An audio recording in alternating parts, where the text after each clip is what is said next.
करने वाले लोग दुबे जी इधर सड़कों पर आए। एक बार इधर देखिए, आपने बोल लिया वो सब।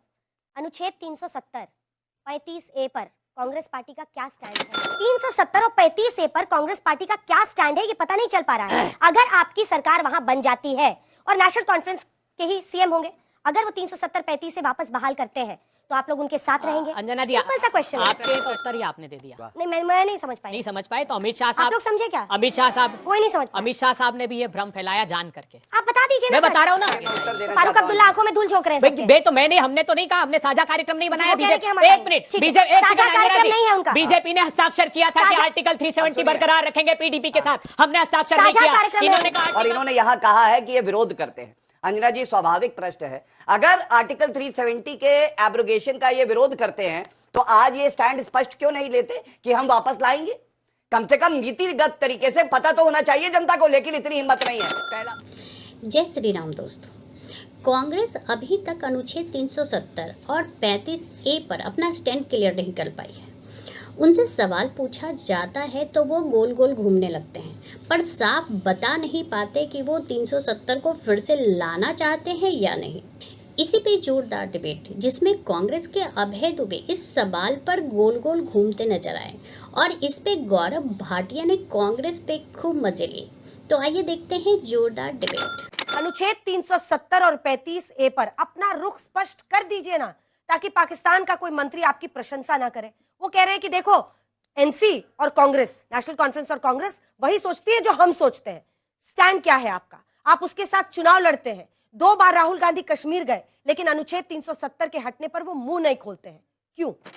राहुल गांधी जी ने, खड़गे साहब ने एक पत्र लिखा आपको और आपसे अनुरोध किया कि राहुल गांधी जी की जान को खतरा है। भारतीय जनता पार्टी के नेता उनके घर के बाहर जाते हैं और कहते हैं कि तेरी हत्या वैसे करेंगे जैसे तेरी दादी की है। भारतीय जनता पार्टी की साझी सरकार का एक मंत्री कहता है कि इसकी जीभ काटने वाले को 11 लाख रुपए का इनाम दिया जाएगा। संविधान की शपथ खाने वाला मंत्री कहता है कि यह आतंकवादी है। प्रधानमंत्री जी, एक चिट्ठी लिखी खड़गे साहब ने आपको। हमने क्यों लिखी ये चिट्ठी जानते हैं आप? क्योंकि 30 जनवरी 1948 को नाथूराम गोडसे ने सद्भावना के सिपाही महात्मा गांधी के सीने में गोलियां मार दी। उस गोली मारने के 3 महीने पहले एक सार्वजनिक सभा में वो भाषण देता है और कहता है कि मैं, बापू कहते हैं 125 वर्ष जिंदा रहेंगे। मैंने कहा कि तुम्हें जिंदा रहने कौन देगा, और गोलियां मार दी। 20 जनवरी 1948 को भी बापू पर हमला हुआ।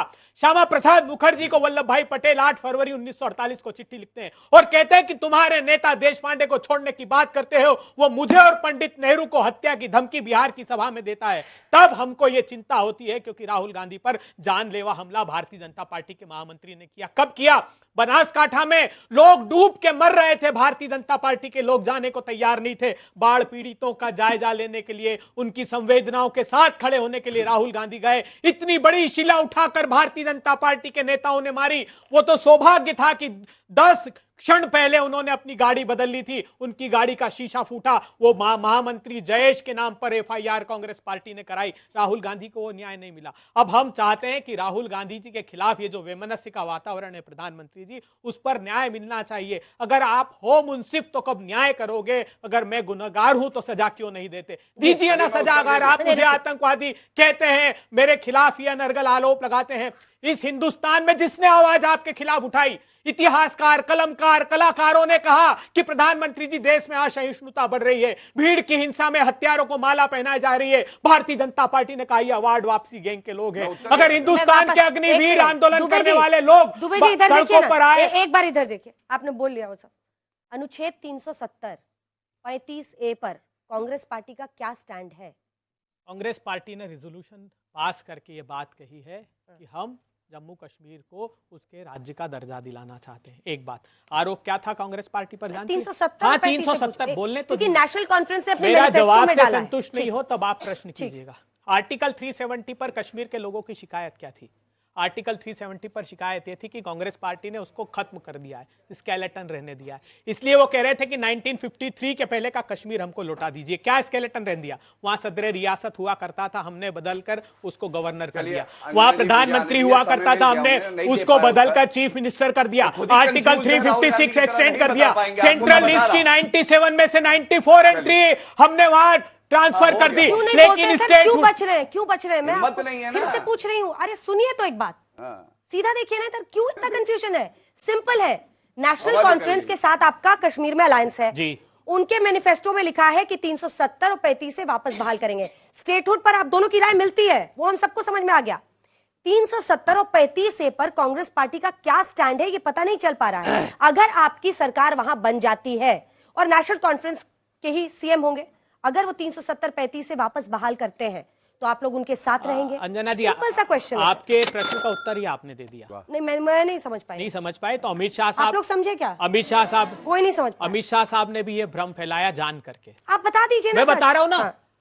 अमित शाह साहब, क्या किसी राज्य की सरकार को अधिकार है कि वो आर्टिकल 370 को बहाल कर दे? तो आर्टिकल 30, एक मिनट सुनिए। तो फारूक अब्दुल्ला आंखों में धूल इसका झोंक रहे अर्थ हैं। है कि अमित शाह साहब ये मान रहे हैं कि केंद्र में भारतीय जनता पार्टी की सरकार जा रही है, बैसाखियों की सरकार चलिए गिर मैं उत्तर जाएगी। देना फारूक चाहता हूं। अब्दुल्ला आंखों में धूल झोंक रहे हैं सबके। बे तो हमने तो नहीं कहा, हमने साझा कार्यक्रम नहीं बनाया। वो कह रहे हैं कि हम बीजेपी, एक हटाएंगे। मिनट, ठीक है। बीजेपी, साझा कार्यक्रम नहीं है उनका। बीजेपी ने हस्ताक्षर किया था कि साझा- आर्टिकल 370 सुनिए। बरकरार रखेंगे पीडीपी के साथ। हमने हस्ताक्षर नहीं साझा किया। कार्यक्रम है इन्होंने उनका। कहा आर्टिकल 35 बरकरार रखेंगे, इफ्सपा को बरकरार रखेंगे। जो वो एनसी का अलगाववादी है मैनिफेस्टो उनको है, स्टेक कांग्रेस का होल्डर नहीं बताया है, था। जिस पर आप लोग पूरी बुनियाद इनको पाकिस्तान से जोड़ रहे हैं। देखिए, ये जो है ये कांग्रेस की वर्किंग कमेटी का रेजोल्यूशन है।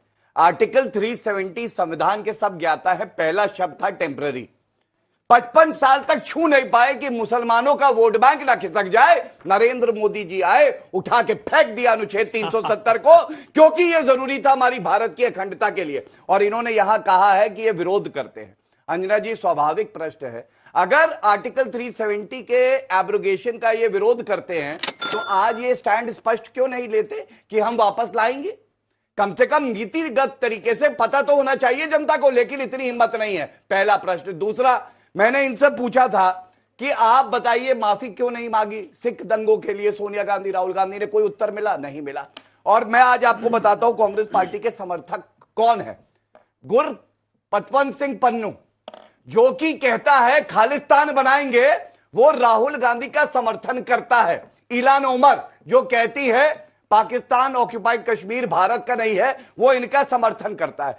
हफीज सैयद, हम लोग चाहते हैं भारत को ला के दे और जेल की सलाखों के पीछे सड़े, वो कहता है राहुल जी बहुत अच्छे हैं, वो नेता बहुत बढ़िया है। ये इनके समर्थक हैं।